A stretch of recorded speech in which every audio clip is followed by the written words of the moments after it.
name is Sandra. I work with State News Pakistan.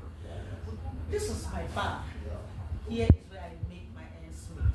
And hello, Presh. I have a bad boy. His name is Presh. He's a very nice boy. He's very accurate in his job. He doesn't give me heat at all. In fact, the guy is perfect. As you can see, he's already counting his stock. Please come and view the freezer. He's already counting his stock. And his calculations are usually accurate. Show the book. This is the sales he made yesterday. The guy is very, very good. In fact, he's from Cross River State, Nigeria. And I count myself to be very lucky to have found a worker like this.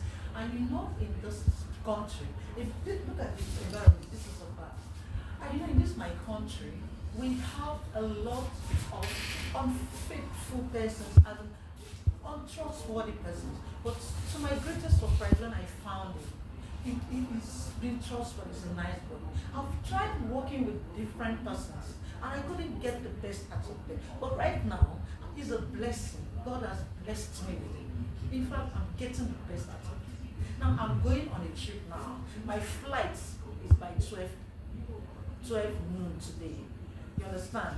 And by the time I get to the airport and I get into the aeroplane, my mind will be at peace and I will feel at home and I feel that I have someone I've kept here. Thank you very much. Stay tuned for next time. Bye. Bye.